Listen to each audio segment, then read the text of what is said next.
tema de la mañana, estafas con inteligencia artificial.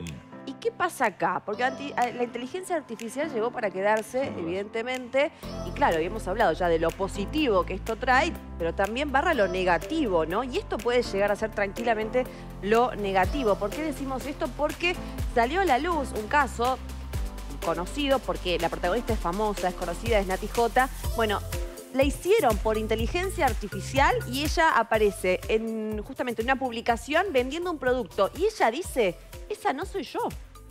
Nunca vendí este producto, nunca me contrataron. Atención acá, porque lo que ustedes ven es hecho por inteligencia artificial. Entonces digo, acá se abren las preguntas de ¿a cuántos engaños podemos estar expuestos? No, y más en una época donde la inteligencia artificial ha ganado un terreno espectacular. Dicen que apenas estamos en el comienzo de lo que puede llegar a ser, donde pueden copiar tu voz o doblar tu voz, pueden emular tu rostro, pueden transformarte, toman patrones biométricos y de pronto estás hablando o diciendo cosas frente a una camarita y no sos vos. Exactamente. Bueno, ¿es posible prevenir este tipo de estafas? ¿Es posible darnos cuenta o la inteligencia artificial avasalla? Vamos a preguntárselo al fiscal. Está Javier Pascua ya en contacto con nosotros vía Zoom, jefe fiscal de la 4ª circunscripción de Mendoza, especialista justamente en criminología. ¿Cómo estás? Bienvenido, Javier. Gracias por atendernos. ¿Cómo estás? Encantado. Buenos días a todos. Hola, Javier. Buen día. Estamos preocupados. ¿Es para estarlo o no? Vos nos dirás que estás en el tema, que sabés muchísimo más que nosotros, porque realmente esto causa estupor. Decir, bueno, ¿cómo ya puede una persona no ser ella, no? Es increíble. Sí, bueno, la tecnología llegó para quedarse, como ustedes decían, con sus beneficios y también tiene ciertos perjuicios o peligros, indudablemente. Nada nuevo decimos si hay... digamos, un beneficio generalizado para todas las áreas, para el desarrollo, también perjuicios. Uno, el análisis de la cibernética, la robótica y la inteligencia artificial, que ya los pops como Sam Altman o Mark Zuckerberg o Elon Musk están diciendo, bueno, van a superar al hombre y van a quedar muchos sin tareas laborales muy especializadas y no tan especializadas. Y lo siguiente, como peligro, es el tema, lógicamente, que nos atañe a nosotros, que es lo delictivo. Exacto. Y en lo delictivo van creciendo día a día los delitos de índole cibernética o de índole informática, y ahora mucho más también con la utilización espuria que se hace de la inteligencia artificial, ¿no es cierto? Claro. Es decir, el delincuente no para de ser un genio también en cómo diagrama sus maniobras para perjudicar a la gente, ¿no? Y dañar y obtener beneficios ilegítimos. Vos imaginate, yo no quiero tirar ideas, por supuesto. Yo tampoco, te juro que estoy pensando en lo mismo. Pero digo, antes alguien le llamaba, le pasó concretamente a mi madre, que le hicieron el cuento del tío, alguien se hizo pasar por mí, fingiendo, no, que estoy un poco difónico. No era yo, obviamente, pero hoy perfectamente alguien copia, que sería facilísimo hacer, copia nuestros patrones de voces y llama a otro. Claro. Y ese otro piensa que es alguno de nosotros el que realmente le está llamando y quizá con fines delictivos, ¿no? ¿Cómo hacer ante semejante avance de la tecnología para estar un poco cubiertos o al menos, como decíamos recién, estar prevenidos, Javier? Bueno, es muy difícil, como dicen ustedes, porque cada vez se especializa más. Lo que usted hacía referencia recién es muy claro, es el supuesto en el cual antes se utilizaba lo que se llamaba una ingeniería social de la informática, que en realidad eran una estafa burda, porque no se necesitaba ser hacker. Esto que usted dice, el cuento del tío, como le llaman. Quien llamaba decía, bueno, soy yo, soy un amigo de más, obtenía beneficio, obtenía un cambio patrimonial. Eso era meramente, a veces a través del teléfono, a través de una computadora, a través de un mensaje de texto, a través de un WhatsApp, a través de un correo electrónico. Digo, no era hacker, porque en realidad era alguien estafatoriamente que ideaba y se hacía pasar por...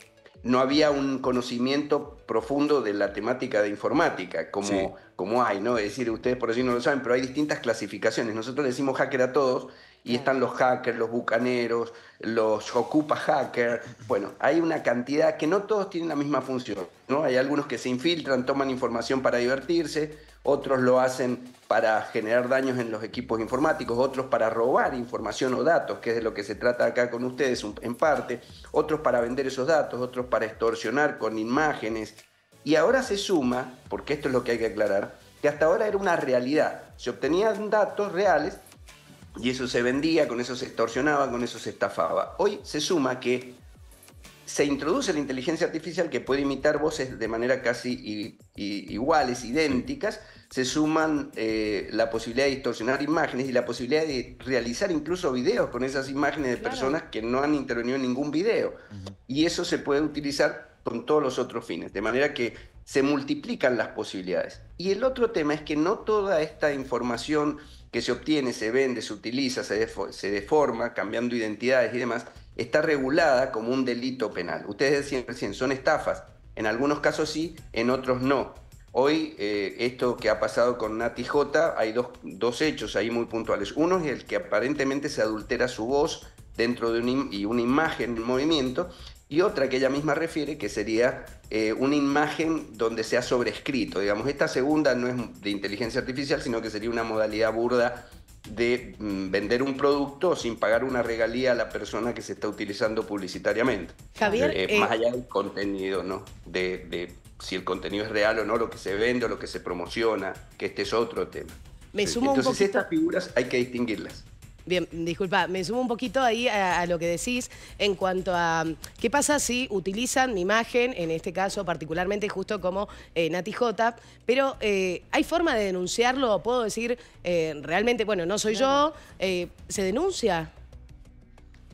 Bueno, nosotros en Mendoza y en el país hay esta pequeña distinción. Yo escuché a algunos colegas en La Nación también, en Capital Federal, en Buenos Aires, hablar de este tema. Nosotros tenemos un artículo en la Constitución Nacional que es el artículo 43.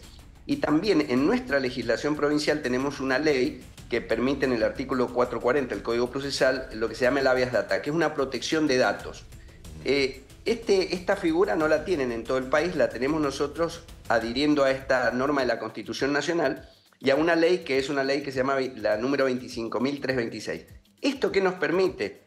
Nos permite de alguna manera conseguir que no se desvirtúen nuestros datos, no solo en las entidades públicas que tienen datos o información, archivos, ¿sí? La base de datos, esto es un sinónimo de información, y pedir entonces que se produzca un control para mantener la identidad, la confiabilidad y la no disponibilidad de ciertos datos, no solo entre entidades públicas, sino privadas. Lo regula la Constitución Nacional. Lo que pasa es que a nivel nacional, por allí no tienen la regulación procesal que tenemos nosotros con esta figura que se llama habeas data. Esto es para tratar de evitar o de rectificar deformaciones o falsedades, que también pueden ser dirigidas contra instituciones privadas.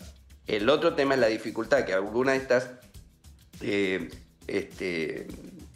estos instrumentos que se utilizan son a través de empresas internacionales que no están en el país y que difícilmente uno tiene que poder controlar estas situaciones impidiendo que se reproduzca o no se dé esa información. Y ahí hay un déficit porque no existe para la suplantación sin que se produzcan estafas, digamos, una figura específica, penal. Entonces, bueno, habrá que ver si es delito, si se genera realmente una estafa, un daño patrimonial. Algunos pensamos que si nos roban, para decir en términos que se entiendan, nos sacan datos de nuestros sistemas informáticos personales reales y eso se revende o se reutiliza de alguna manera, bueno, hay figuras sí específicas en el Código Penal. Podrían nombrarles un sinnúmero, como por ejemplo en el 157 bis del Código Penal, que está previsto cuando se toma información, se entrega, o se daña esa información o se altera dentro del sistema informático. El tema es que aquí se saca esa información y se la reutiliza con imágenes y se deforma y se vende información. Entonces es una figura media híbrida que no está todavía regulada en el Código Penal de manera específica. Javier, quiero preguntarte un poco también, siguiendo la secuencia de lo que preguntaba Paya, si por ejemplo la estafa o el apoderamiento de esos datos personales que uno tiene guardados para acceder a una cuenta bancaria o algún tipo de trámite por internet, ¿hace falta que alguien desde adentro de la organización abra la puerta a ese hacker? Digo, por ejemplo, intento hacer una operación bancaria por internet y me hackean. ¿Hay alguien que desde adentro de ese banco / organización le abrió la puerta a ese hacker, intermedió para que se pudiera producir ese delito o no? No necesariamente. Los dos supuestos son muy, muy buenos, los dos, el ejemplo que estás dando. Por un lado, puede ser que alguien más de manera burda, como digo, desde adentro dé esa información y entonces el de afuera, sin necesidad de introducir un sniper, es decir, un elemento tecnológico informático, un virus, un troyano, un elemento de estos para obtener un login, información, no lo hace, sino que simplemente se le da un empleado bancario que está trabajando en connivencia, le pasa datos. Entonces yo mando un mail o hago una información o mando telefónicamente. Entonces, lo otro sí, un hacker es quien ya tiene un conocimiento avanzado en tecnología, que son los menos, y que pueden entonces, a través de diversos sistemas y de instrumentos tecnológicos, ingresar sin necesidad de que alguien esté dando esa data. Las dos posibilidades son viables y generalmente suelen ser más que de hacker, de algunos en connivencia, de esta manera más burda, como decimos, para estafar. Se dan las dos situaciones. Por eso siempre hay que tener el cuidado. Hay muchas recomendaciones cada vez más que hay que cuidarse de no contestar mail, no abrir no mails de instituciones públicas, sobre todo, que dicen el ser una entidad financiera, un banco, una entidad gubernamental, que nos esté pidiendo datos personales específicos. Estos no hay que abrirlos, hay que tener ya la conciencia y hay que educar para que frenarnos ante el impulso de dar información, porque de esta forma se extraen datos sin necesidad de ser un hackeo específico. Es más que nada esta inteligencia que se llama de trabajo social, de ingeniería social, pero en realidad es hablar, utilizar los medios informáticos para sacar información.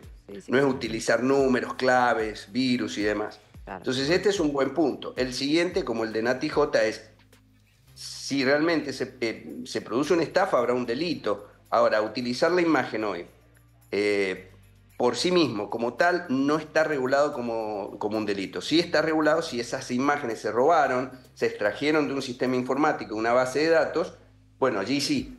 Si se dañó esa base de datos, allí sí. Ahora, utilizar un elemento que tal vez está en la nube o que ya está hecho público y darle con inteligencia artificial estas modificaciones, no tiene una específica sanción penal. Hoy hay proyectos en el Congreso que están tratando de regular nuevas figuras penales con esta temática. Javier, pero ¿qué opinión tenés? ¿No debería empezar a regularse? Porque si no es altamente peligroso y claramente es un delito desde mi humilde opinión, tomar la imagen de alguien y hacerle decir algo hoy que ya se puede, ¿no? Con inteligencia artificial. Digo, me parece que la tecnología va por un carril muy rápido, a 200 kilómetros por hora, y la justicia va a 50. Entonces digo, como que debería todo ayornarse, porque si no, me parece que podemos llegar a cualquier cosa y claramente es tomar la imagen de alguien. Digo, a mí toman mi imagen y no se lucran con eso o estafan a otros. Y claramente no lo hice yo, no voy a ir presa, pero sí es un delito realizado por otros. No, y además cómo demostrar también, porque en este caso no fuiste vos, por ejemplo, en este ejemplo,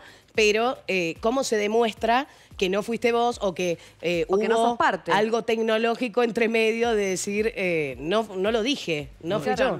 Y además, no estuve ahí. Porque es muy real. Podemos adjuntar también, si tenés la información, Javier, de cómo se maneja esto, no sé, en casos de países de Europa o de Estados Unidos. Digo, tenemos el caso de Argentina, lo que decía Majo, que bueno, la justicia va por un carril a su velocidad, por el otro la tecnología, la inteligencia artificial. Bueno, ¿qué ejemplo tenemos del resto del mundo? ¿Cómo se está manejando esto? Sí. Bueno, hay una convención que se denomina comúnmente Convención de Budapest que trata todos estos temas. En Europa está mejor desarrollado ya el tema, la tipificación, como decimos nosotros, es decir, definir qué hechos son delitos. Aquí, por ejemplo, hace poquito charlaba con amigos de la República del Ecuador y ellos tienen una legislación en estos temas de delitos informáticos más desarrollada, más avanzada que la de la Argentina.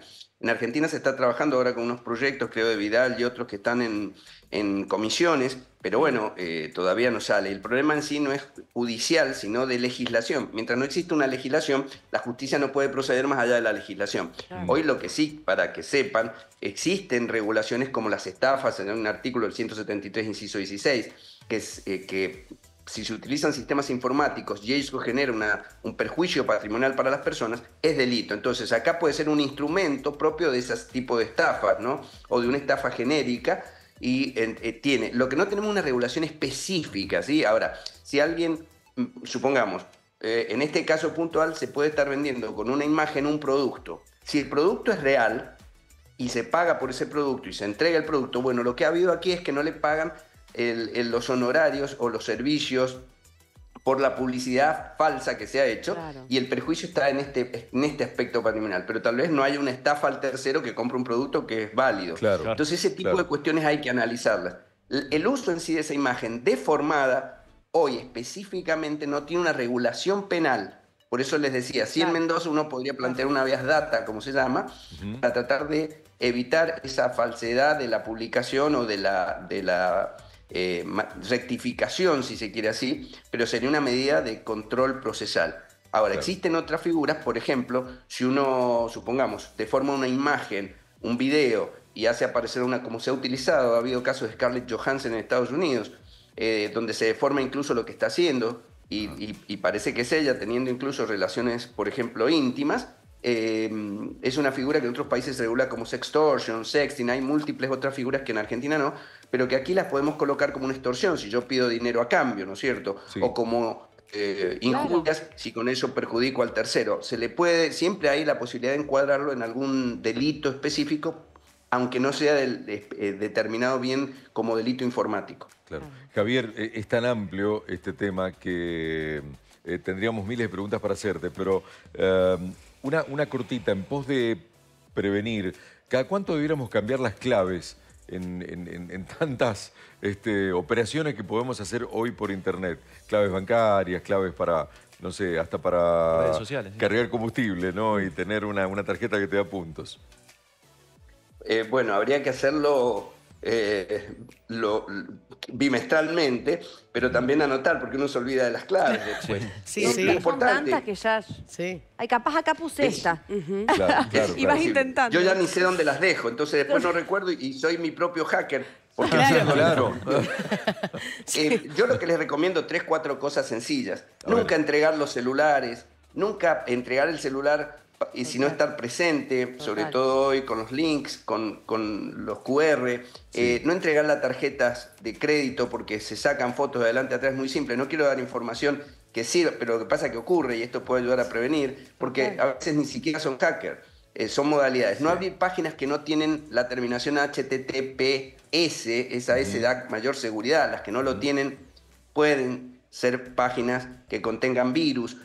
No contestar ningún tipo de información por mail, WhatsApp y demás sistemas que nos pidan datos personales, tener ese cuidado específico, verificar cuando uno llama a una operadora de determinados productos, que realmente sean los que dicen para poder dar información de nuestras tarjetas. Y con inteligencia artificial habrá que ver un mundo nuevo que se nos está planteando y ver cómo lo podemos ir resolviendo de a poco. Uf, Totalmente. muy bien. Javier, muchísimas gracias por tu tiempo. Te mandamos un beso grande, clarísimo, como siempre. Gracias. A ustedes, gracias.